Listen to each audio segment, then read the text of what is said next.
Assalamualaikum warahmatullahi wabarakatuh. Pada pertemuan selanjutnya ini saya Bu Siti Hania di sini dari Universitas Harapan Bangsa. Kita akan membahas bersama-sama mengenai diabetes mellitus ya. Kurang lebih 1 jam ke depan kita akan membahas tentang apa itu penyebab diabetes mellitus, overview tentang anatomi, fisiologi, endokrin, dan penata laksanaannya. Kita mulai. Nah, diharapkan mahasiswa nanti bisa lebih memahami, ya, terutama terkait dengan mata pelajaran ini. Sebenarnya kalau di IDK itu kan kita hanya membahas secara ringkas. Nanti kita akan lebih detailnya di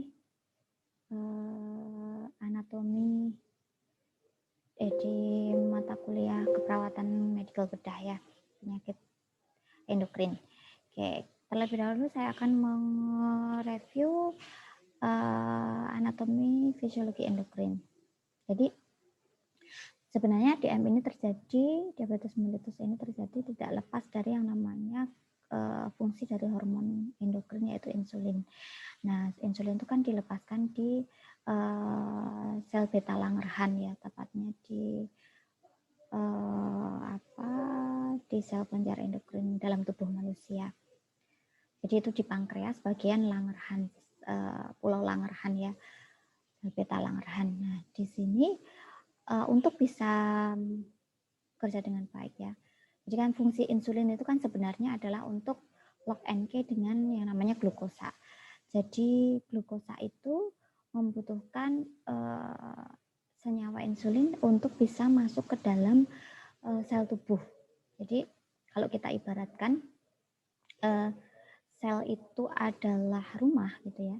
Kemudian glukosa itu adalah suatu zat yang harus masuk ke rumah. Nah, untuk bisa membuka pintunya itu kita membutuhkan yang namanya insulin, atau di sini kuncinya itu adalah di insulin. Nah, jumlah dari insulin itu harus sebanding dengan jumlah glukosa yang dibutuhkan oleh tubuh. Nah, ini normal sel, di mana sel itu bisa masuk karena ada peran dari kadar insulin yang ada dalam tubuh. Nah, kenapa diabetes itu bisa terjadi? Jadi diabetes itu adalah penyakit yang menyerang organ endokrin seseorang yang diawali dengan tadi bisa karena kelenjar beta Langerhans itu sebenarnya memproduksi tetapi tidak cukup untuk bisa membantu glukosa dalam tubuh untuk bisa masuk dalam sel, atau sama sekali beta Langerhans itu tidak menghasilkan insulin sama sekali. Jadi dia butuh insulin dari luar. Nah, sehingga kedua kondisi itu, baik itu tidak cukup ataupun dia itu tidak dihasilkan, itu bisa membuat suatu kondisi yang disebut dengan DM. Nah, DM sendiri itu adalah penyakit yang menyerang pada manusia, bisa diklasifikasikan menjadi 2, yaitu diabetes tipe 1 dan diabetes tipe 2. Kalau diabetes tipe 1 ini seperti yang ada di gambar ini. Jadi insulin itu sama sekali nggak diproduksi dalam tubuh, atau sel beta Langerhans itu nggak memproduksi atau gagal memproduksi yang namanya hormon insulin tadi. Jadi kadar gula di dalam darah itu, dalam tubuh itu tidak bisa masuk ke sel, hanya tidak ada di dalam darah saja. Makanya kadar glukosa dalam darah itu tinggi. Nah, berarti itu tidak ada hormon insulin sama sekali, sehingga glukosa ya udah tidak bisa masuk ke dalam sel. Kemudian yang DM tipe 2 adalah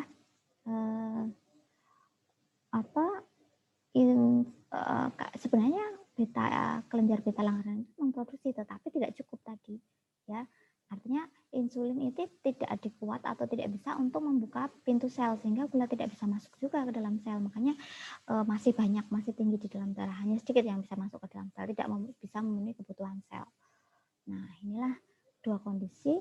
Jadi kalau tipe 1 ini dia butuh insulin dari luar, kalau tipe 2 ini kebalikannya. Nah, sekarang apa sih fungsi insulin itu? Nah, kita harus paham dulu. Tadi kan salah satunya adalah membantu ya membantu kadar glukosa untuk bisa masuk dalam sel. Nah, fungsi yang lain adalah sebagai hormon anabolik utama yang membantu, jadi kan anabolisme, metabolisme, katabolisme gitu ya. Nah, ini yang membantu dalam anabolik yang utama. Yang kedua adalah transportan membran glukosa tadi dan asam amino. Jadi sebenarnya selain glukosa, kadar glukosa darah itu sebenarnya dia juga membantu transmembran, itu apa ya namanya, sebagai mediator asam amino untuk bisa masuk juga ke dalam sel. Yang ketiga adalah pembentukan glikogen dalam hati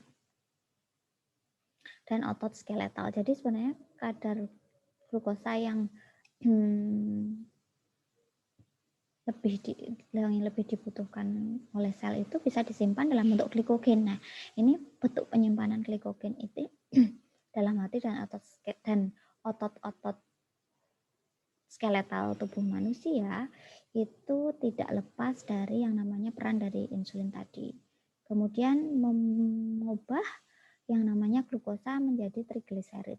Ya, Anda bayangkan glukosanya berlebihan dan tidak ada yang bisa mengubah menjadi trigliserida. Ya, akhirnya tetap di dalam darahnya cukup tinggi kadar glukosanya. Terus mensintesa asam nukleat serta mensintesis protein.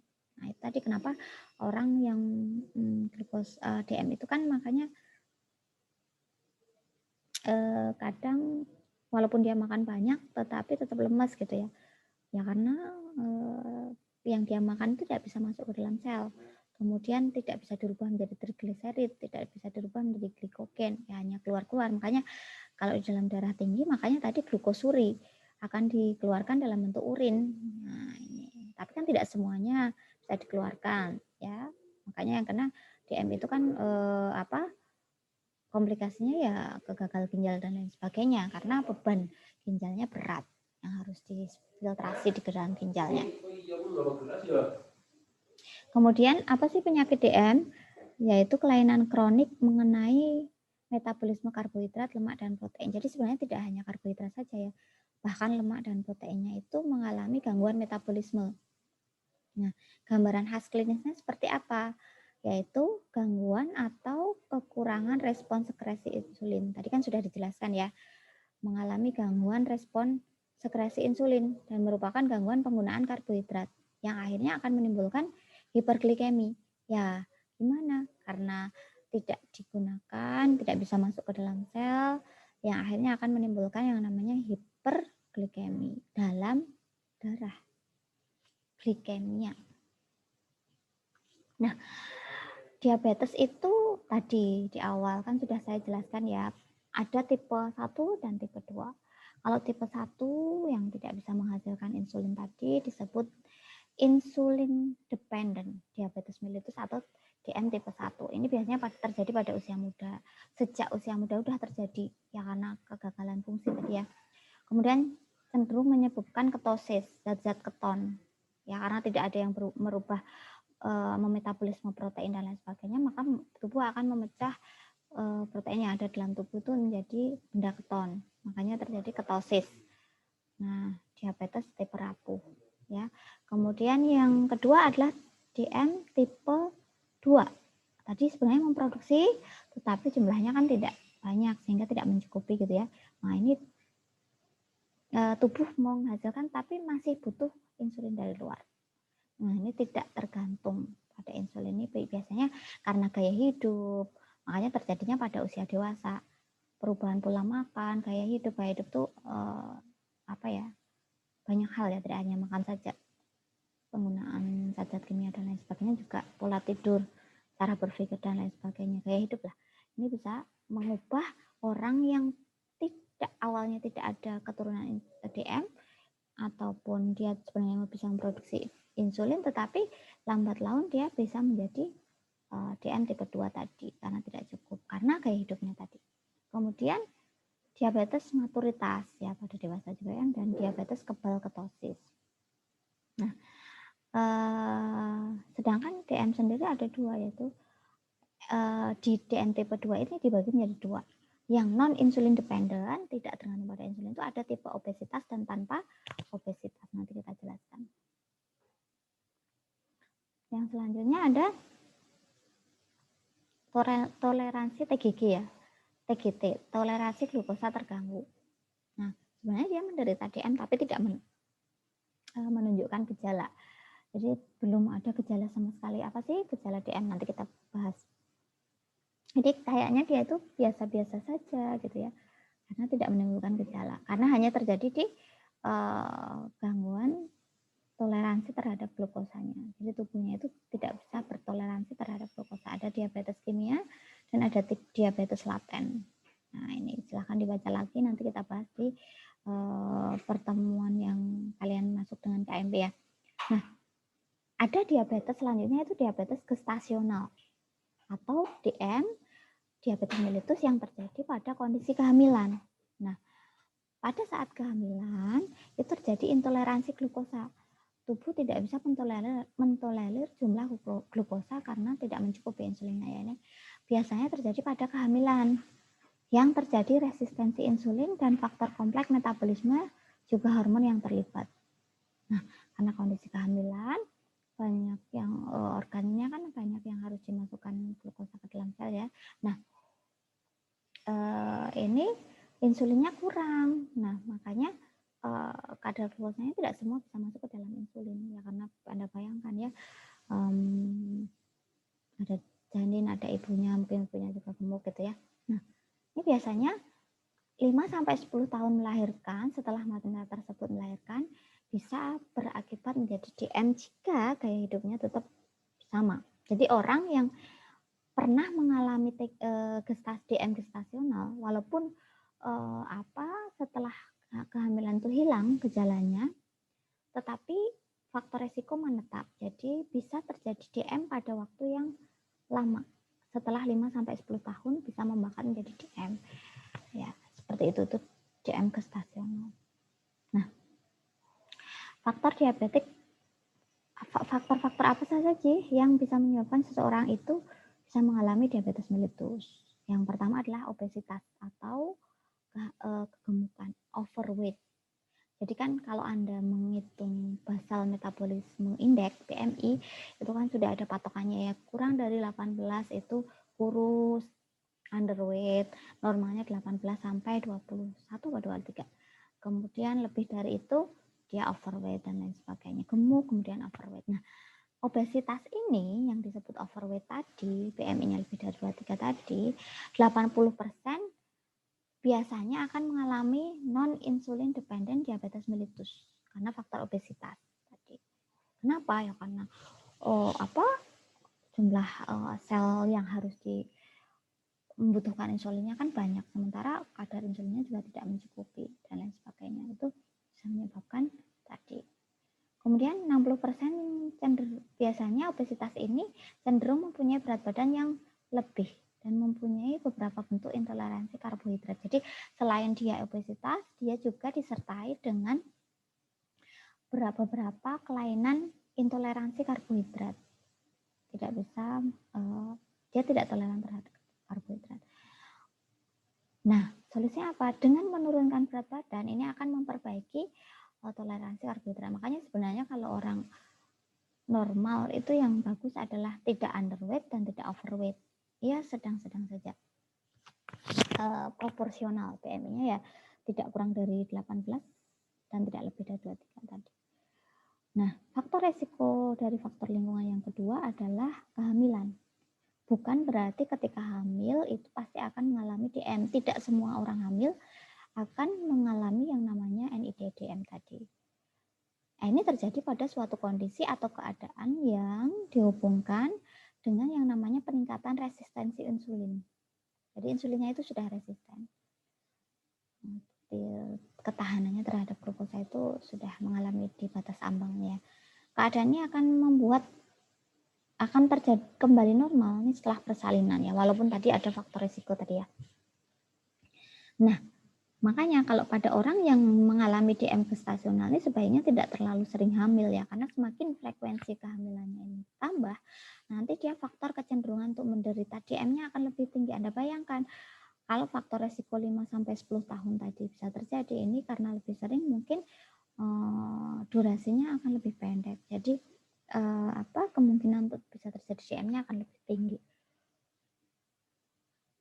Itu bisa dibayangkan ya, ini tadi tentang faktor resiko atau faktor lingkungan yang bisa menyebabkan seseorang mempunyai peluang untuk terjadinya DM. Yang selanjutnya adalah semua bentuk stres. Ya, jalani saja lah. Hidup ini kan memang banyak cobaan ya. Kalau di istilah ini kan hidup itu banyak rintangan. Kalau banyak rantangan ya itu namanya catering gitu ya, bukan hidup namanya ya.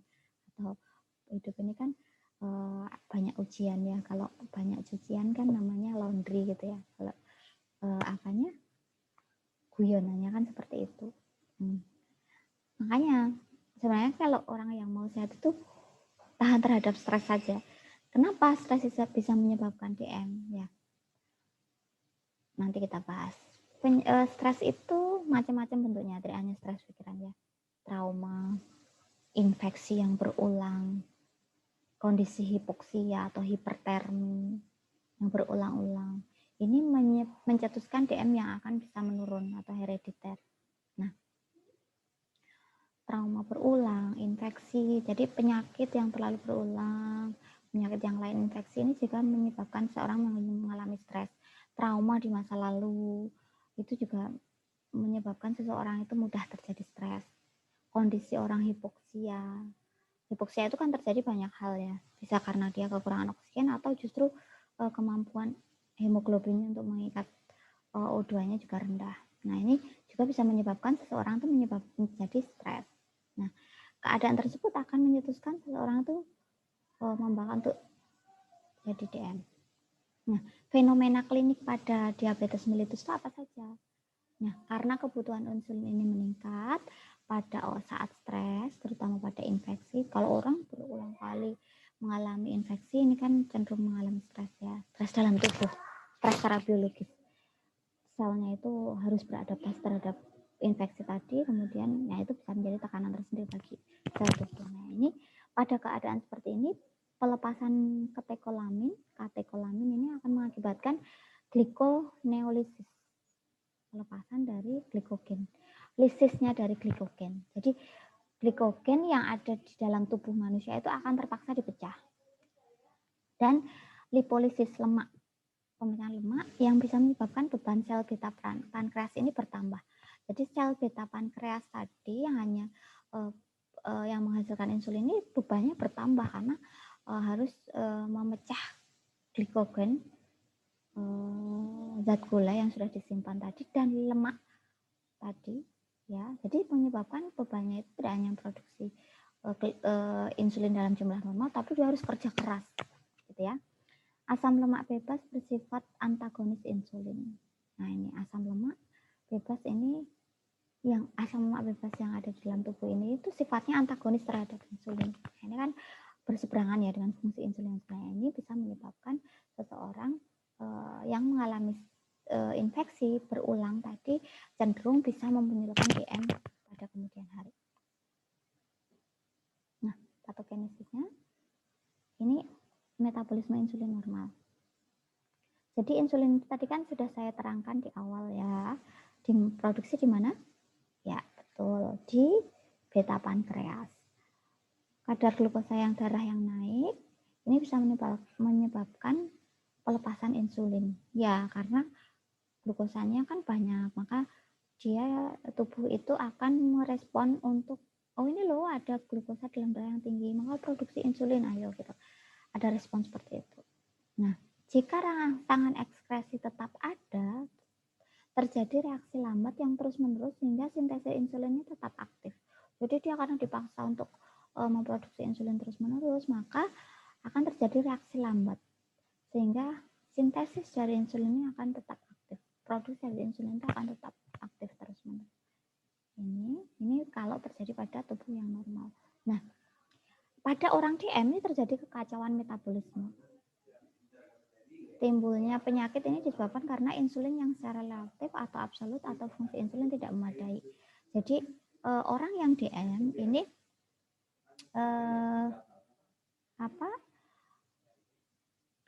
disebabkan karena fungsi insulin yang tidak memadai.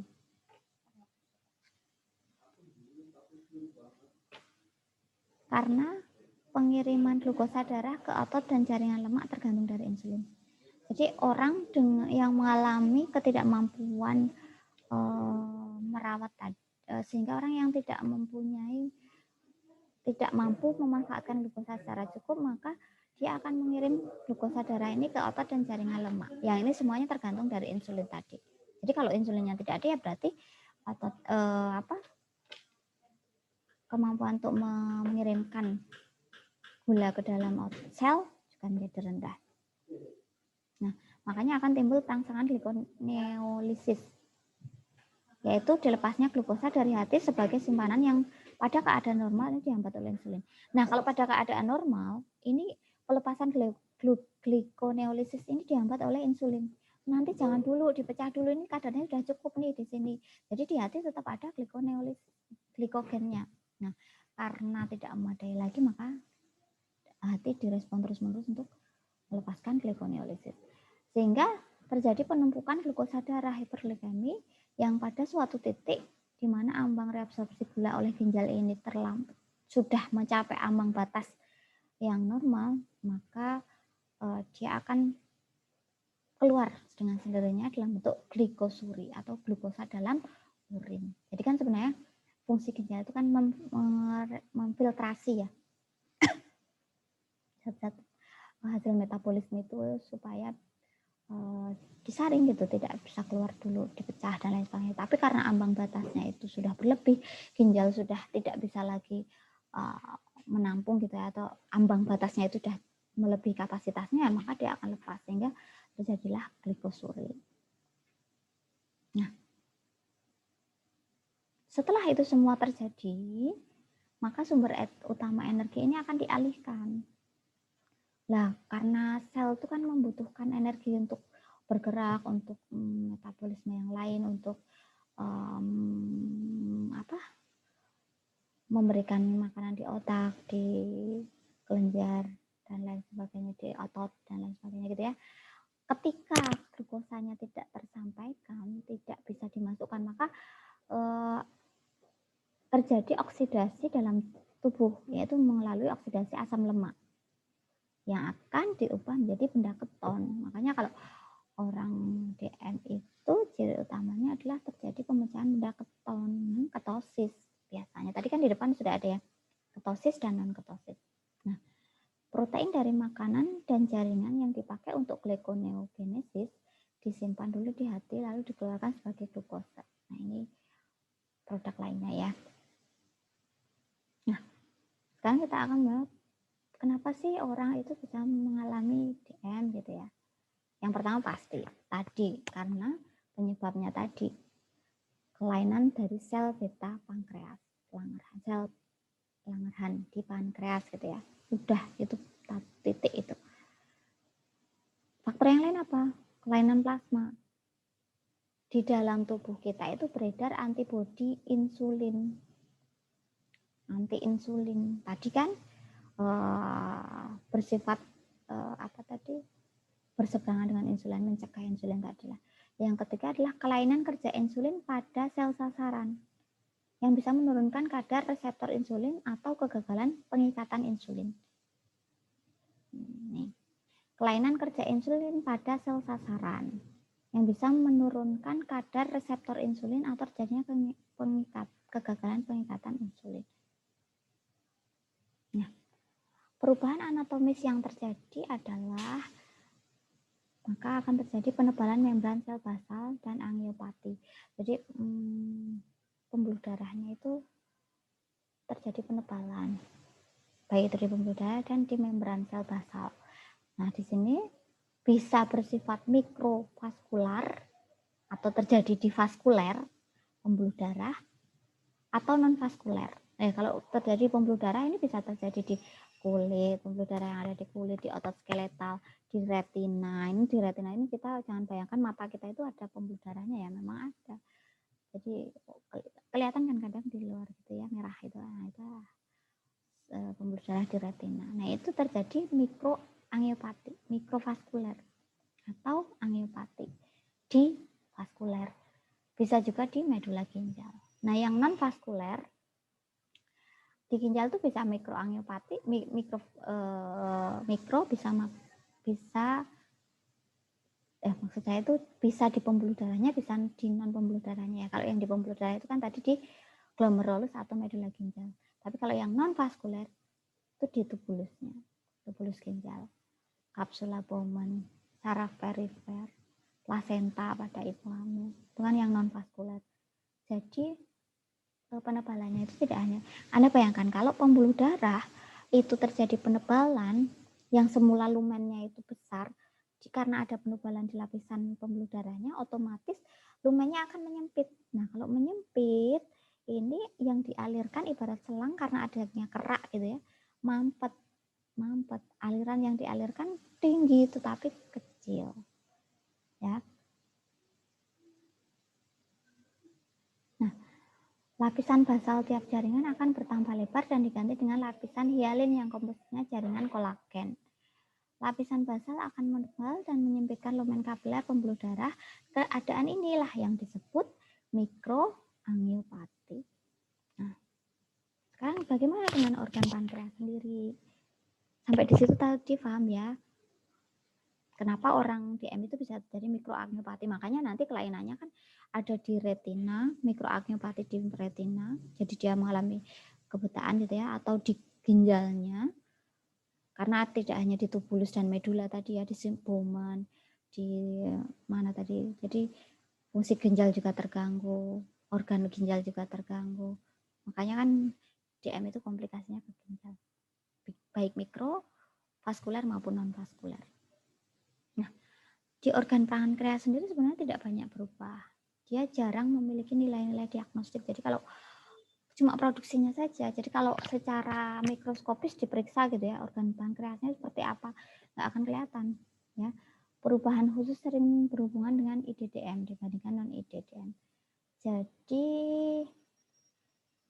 justru ya karena kalau yang non IDDM kan non insulin dependent itu kan dia masih bisa memproduksi ya, maka kelainannya tidak akan banyak terjadi. Tapi kalau sudah insulin dependent ya, karena kegagalan fungsi pankreas dari awal ya, pada juvenil dan lain sebagainya, ini bisa kelihatan dari fungsinya. Nah, apa sih yang jelas terlihat? Kalau secara makroskopis mungkin tidak terlalu kelihatan ya, tapi perubahan kecil mungkin akan terjadi. Ya, misalnya ukuran dan jumlah pulau Langerhans itu berkurang. Karena kalau berkurang kan otomatis produksinya juga tidak sebanyak yang ukuran normal ya. Peningkatan jumlah dan ukuran bisa juga justru ya. Degranulasi sel beta Langerhans, penumpukan glikogen dalam sel beta, penggantian bahan amiloid pada pulau Langerhans, infiltrasi sel limfosit pada pulau-pulau Langerhans, yaitu suatu reaksi imunologis, peningkatan jumlah dan ukuran pulau Langerhans yang terjadi pada bayi yang dilahirkan oleh ibu diabetes mellitus merupakan reaksi hiperplasi bayi terhadap ibu diabetes mellitus. Jadi kalau ibunya DM saat hamil, tapi tidak hanya DM gestasional ya, DM memang dia DM, itu bisa melahirkan bayi yang dia dengan kelainan pelebaran dan peningkatan jumlah pulau Langerhans karena sudah terbiasa untuk memproduksi insulin dalam jumlah banyak gitu ya, untuk mengimbangi glukosa yang banyak tadi ya, itu bisa menurunkan DM juvenil juga. Nah, sebenarnya ini harusnya dibahas sistem pembuluh darah pada DM ini dibahas pada kelainan vaskuler tadi ya, di mana penyakit DM ini 10-15 tahun kebanyakan telah menimbulkan kelainan vaskuler secara nyata. Ya makanya kalau olahraga itu kan bisa mengikis plak-plak yang ada di vaskuler yang di pembuluh darah ya, sehingga bagus orang itu. Bahkan pada DM aja pengaturannya kan tinggal J ya, jumlah jam jenis olahraganya. Olahraga itu penting ya, karena tadi sebenarnya kalau sudah terjadi gangguan vaskuler sejak awal 10-15 tahun sebelum DM dengan gaya hidup yang bagus, maka dia bisa kelainan mikrovaskuler tadi sudah bisa terkikis sehingga faktor resikonya sudah bisa dihilangkan.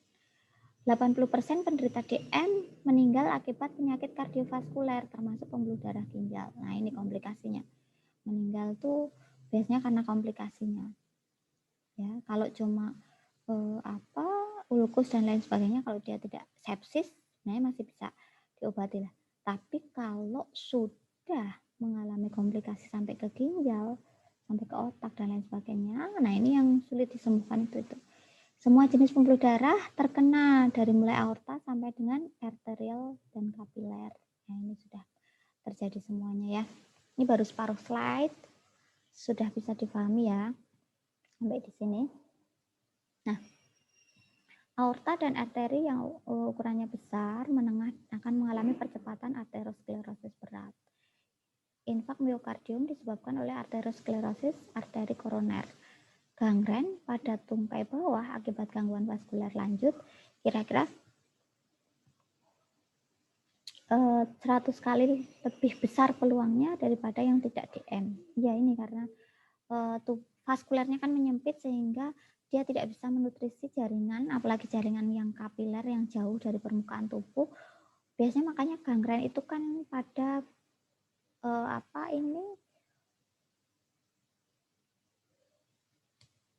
ekstremitas yang jauh dari permukaan jantung ya. Tangan, kaki lah paling sering lebih jauh dari jantung, dan pembuluh darah kapilernya itu banyak di situ. Karena tidak bisa menjangkau di situ, makanya kalau terjadi luka ya penyembuhannya lama. Kerusakan pembuluh darah arteri ini paling berat pada glomerulus dan sirkulasi mikro. Nah, ini dasar percepatan arteriosklerosis ini diduga karena sepertiga NIDDM dan setengah IDDM terdapat kadar lemak darah yang meningkat.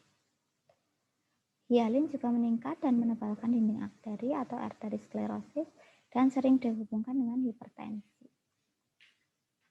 Ginjal. Ginjal ini merupakan sasaran utama DM. Kegagalan ginjal menyebabkan kematian nomor 2 setelah infak miokard.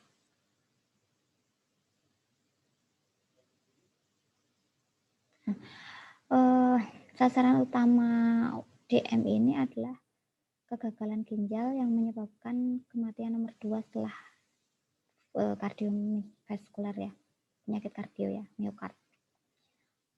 Jejas pada ginjal akibat DM ini bisa terjadi di lesi, yang lesi berupa di glomerulus, ada jaringan lesi di glomerulus, terjadinya arteriosklerosis, adanya pyelonefritis, peradangan pada pyelonefritis di ginjal ya, di piala ginjal. Kemudian ada perubahan perlemakan dan glikogen epitel tubulus ginjal. Nah ini kenapa penyebab kematian itu komplikasinya nomor 2 di ginjal ya, karena terjadinya tadi hal tersebut di atas. Nah ini silahkan dibaca sendiri. Lesi mikrosklerosis pada glomerulus ini merusak fungsi ginjal. Bentuk glomerulosklerosis dijumpai pada penderita lebih dari 10 tahun. Di sini terjadi penebalan membran basalis kapiler glomerulus yang disebut sebagai mikroangiopati diabetik. Gejalanya apa? Proteinuria parah. Urinnya tidak hanya glukosuri, tapi sudah terjadi proteinuri, hipoalbuminuri, dan odem. Ya biasanya orang odem terjadi hipoalbuminnya. Nah ini selain gangguan di ginjal, ada juga gangguan di mata. Terjadi pada DM yang sudah lama. Ini yang biasanya menyebabkan kebutaan. Di Amerika 25% kebutaan karena DM yang lama. Nah, tadi ingat kelainan vaskuler, kan salah satunya di mata ya. Nah, terjadi retinopati. Apa? Perdarahan intraretina, penebalan kapiler. Tadi kan saya sebutkan di awal kapilernya menebal gitu ya, mikroangiopati. Nah, di retina. Mikroneurisme kapiler, eksudasi retina, retina eksudat gitu ya, menjadi lunak, katarak, dan glukom, jadi odem. DM tidak tergantung insulin. Sekarang kita akan membahas NIDDM, sekresi insulin yang lambat. Jaringan perifer tidak mampu memberi respon terhadap insulin, kekurangan insulin yang tidak parah, sering terjadi pada obesitas dan akibat resistensi dari insulin. Jadi dia memproduksi tapi sekresinya itu lambat. Jaringan perifer primer ini tidak bisa memberikan respon terhadap insulin dan lain sebagainya. Nah, sekarang gangguan sistem saraf pada DM. Mikroangiopati vaskular sekitar saraf, terkena pada sistem saraf sentral dan perifer. Ini mengenai saraf sekarang. Bentuk kelainannya adalah neuropati perifer, biasanya simetrik di tungkai bawah yang mengenai fungsi motorik dan sensorik, terutama fungsi sensoriknya, sehingga kalau kakinya kena benda panas, benda trauma itu nggak bisa ngalih, nggak bisa menghindar karena fungsi sensorik yang evernya itu nggak bisa menghindar, nggak mengirimkan sinyal. Makanya kalau terjadi kena panas ya sudah, dia akan nggak kerasa gitu. Terdapat gangguan pencernaan, kencing dan impotensi. Penderita DM terkontrol tidak separah DM tidak terkontrol. Juga bisa disebabkan karena hipertensi karena DM. Degenerasi juga ditemukan pada medula spinalis. Nah, organ lain yang biasanya terkena adalah perlemakan hati, vakuol glikogen, degenerasi otot corak, infeksi kulit, xanthoma diabeticum, dan nekrobiosis diabeticorum. Nah, itu nekrosis dalam jaringan kulit seluruh badan. Makanya orang DM itu kan kulitnya bersisik gitu ya. Nekrosis yang pada jaringan kulit gitu ya. Itu namanya nekrobiosis lipodika diabeticorum. Nah, komplikasi DM yang lain yaitu pada DM yang lama dan tidak terkontrol dari terapi maupun makanan. Ada dua segi, yaitu gangguan metabolik dan vaskular. Nah, ini tadi kan sudah saya jelaskan ya, ada retinopati, ada diabetik neuropati, diabetik nefron di ginjal, neuron di saraf, retina di mata gitu ya, diabetik kardiomiopati di jantung, bahkan hiperglikemi atau hipoglikemi. Nah, gejala paling khas kan poliuri, banyak kencing, polidipsi, haus terus, polifagi, pengen makan terus gitu ya. Hiperglikemi menyebabkan glikosuri yang menyebabkan haus dan polidipsi. Kalau haus terus menerus ya dia banyak kencing. Nah, itu akan rantainya ya. Polifagi itu belum diketahui kenapa dia seperti itu ya. Masalah timbul pada orang kurus tapi banyak makan. Nah, ini. Orangnya kurus tapi banyak makan, jangan-jangan DM gitu ya. Pada DM tipe 2, keluhan tersebut tidak sering tipe 1. Ingat tipe 2 itu yang seperti apa tadi, NIDDM. Tipe ini terjadi pada usia lebih dari 40 tahun atau obesitas. Nah, ini tadi sudah ada sindrom Kimmel-Stell-Wilson. Penyakit gangguan DM terus tambah hipertensi dan UDEM, ini namanya sindrom Kimmel-Stell-Wilson. Ini bisa menyebabkan gangguan penglihatan dan semua bentuk gangguan saraf. Ini tanda-tanda DM yang lain ya, cepat lelah, sering kencing, penurunan berat badan, luka susah sembuh, gangguan seksual, impotensi gitu ya, selalu lapar pagi, penglihatan berkurang, ketajamannya ya, visusnya berkurang, numbler, tingling, hand of tweet, ini always selalu haus, dan vaginal infection. Bahayanya pada DM apa? Sangat rentan terhadap penyakit yang namanya infeksi, terutama infeksi kulit. Bisa menyebabkan TBC, resiko tersebut menjadi lebih parah. Pneumonia dan pyelonefritis, penyakit ginjal. Ya, penyebabnya karena gangguan fungsi leukosit dan perbekalan darah yang jelek. Hati-hati bila ada infeksi di ujung kaki karena bisa menyebabkan gangren. Nah, jangka waktu hidup penderita DM ini biasanya lebih pendek karena faktor komplikasinya akan lebih banyak. Ingat, Pak, penyebab kematiannya justru faktor komplikasinya. Justru yang DM dari awal ini yang lebih pendek hidupnya. Saya punya tetangga itu anak kecil 3 tahun itu sudah harus disuntik insulin. Nah, itu bahaya tuh. Aduh, kualitas hidupnya nanti harus tergantung insulin seumur hidup ini. semoga sih bisa ditolong ya. Kualitas hidupnya terutama, kalau prognosanya sih ya tergantung dari upayanya sih. Penyebab terpenting tadi sudah saya jelaskan di awal, ada miokard infark, gagal ginjal, penyakit vaskular otak, penyakit infeksi, dan lain sebagainya. Nah, pengobatan untuk DM itu apa? Ya kalau mau praktis ya, karena penyebabnya dari pulau Langarhan pankreas yang tidak berfungsi dengan benar, ya sudah transplantasi. Tapi kan itu susah ya. Nah, pencegahan saja. Pencegahannya dengan menurunkan berat badan jika dia faktor resikonya adalah obesitas. Mengkonsumsi gula yang rendah, kemudian pemeriksaan laboratorium. Kalau pengobatannya apa? TGT, makanan rendah non glukosa dan hindari komplikasi. Nah, tadi ingat ya, sindrom Kimmel-Stell-Wilson yaitu penyakit DM gabungan dengan hipertensi dan ODM. Ini faktor yang mengarah pada itu semua. Pesan saya yang terakhir, tanda gejala DM silahkan dicermati, bisa jadi kita mempunyai keturunan di atas kita yang sifatnya herediter yang kita nggak tahu. Makanya mulailah berubah pola hidup kita menjadi pola hidup sehat dengan makan makanan yang bergizi seimbang serta tingkatkan aktivitas fisik dan olahraga. Itu saja. Selagi masih muda, Anda masih muda, kalau sudah tahu bahwa sudah punya penyakit herediter gitu ya, DM, karena faktor risikonya juga tinggi, maka rubah kebiasaan. Mari kita merubah pola. Saya punya